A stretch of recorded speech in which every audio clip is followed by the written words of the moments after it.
Hey folks, I'm Melhorn. In this video, we're going to talk about 3 boat boots that might be right for you. If you spend any time on a boat in wet weather, you've encountered wet feet.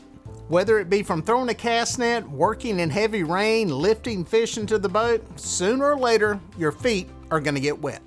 While this is not so bad in the summertime when it's warm outside, when cold weather comes, having dry feet will make a long day on the water a lot more tolerable. Over the past year, I've tried out 3 different low-cut rubber boots on my boat. Now these are the low-cut rubber boots that are about as high as a pair of high-top sneakers. Now the outside of these boots is rubber, the inside has a neoprene liner, they're uninsulated, and they all have pull tabs to help you get them on. Now the price on these boots varies, as does their availability, but we'll get to that in a minute. Now the first pair I purchased about 1.5 years ago. These are probably, in my opinion, the most widely known brand among the 3. They're also the most widely distributed, and that's the boots called Xtratuf. Now this brand has been around for over 50 years. The company has changed hands many times, but it is currently owned by Rocky Boots. This ownership from a major boot company is what has probably led to their nationwide distribution network.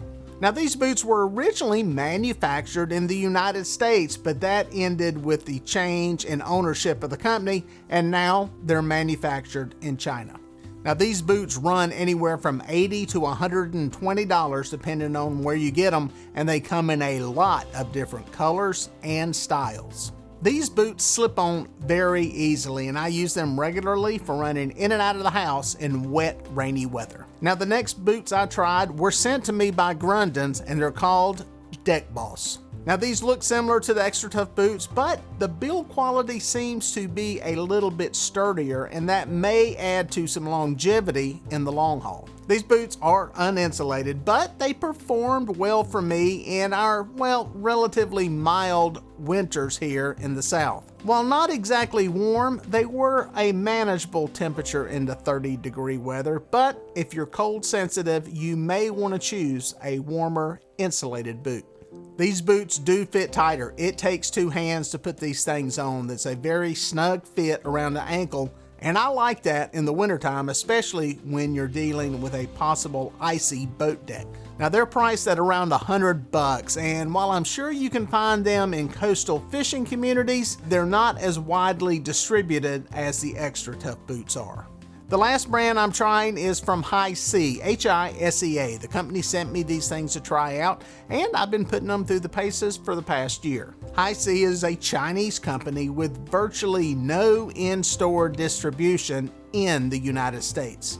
Virtually all of their sales are done via the internet.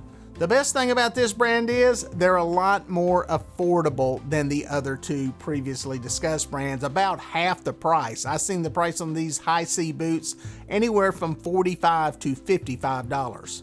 Obviously, the bad thing about buying shoes is, well, buying them without trying them on. I can tell you this, they sent me a size 13. I wear a size 13 boot. They fit me just fine. Sometimes these foreign countries with their sizes are not exactly on par with the US, but these fit great. The biggest difference with this boot is the bottom of the boot. It is not really the same design as the Xtratuf and the Grundens. The HiSea boot has more of an outdoor type tread design to it versus the flat bottom of the other 2. For some folks this could be great, for some it's a deal breaker. That's up for you to decide. The cool part is they offer a 15% discount to medical workers, military members, teachers, and first responders. The best way to purchase them, go to their website, HiSea.com. So what's my take on all of these different brands? Well, for winter fishing, I'm going to be wearing the Grundens. I like the way they hug my ankles. I feel secure in them. Like I said, they're reasonably warm for the temperatures that I'm fishing in. I like the snug fit when I'm on a wet deck and possibly an icy deck in the winter. So Grundens get my check mark for winter fishing. Now they are the heaviest of the 3 models, coming in at 1 pound and 10 ounces. So that's probably where some of the extra warmth comes from. For you guys not liking the low-cut boot, they do make a 15-inch model that comes a lot further up your calf. With that said, come summertime and warmer temperatures, I will probably be switching to the Xtratuf boot. I like the fact that they're loose around the ankles. I think my foot will breathe a little bit better in them. The Xtratufs are a little bit lighter, coming in at 1 pound, 8.5 ounces, so they're also a little less weight on your foot. Eventually though, when it gets super hot, I'm probably putting my Crocs on. As for the HiSea boots, if you're looking for something that is affordable without a lot of color choices, these are probably your best option. If you're not wearing them daily a lot during the winter, they're a great way to save some money and keep your feet dry. Also, they're the lightest of the three that I tested, coming in at around 1 pound, 6.5 ounces.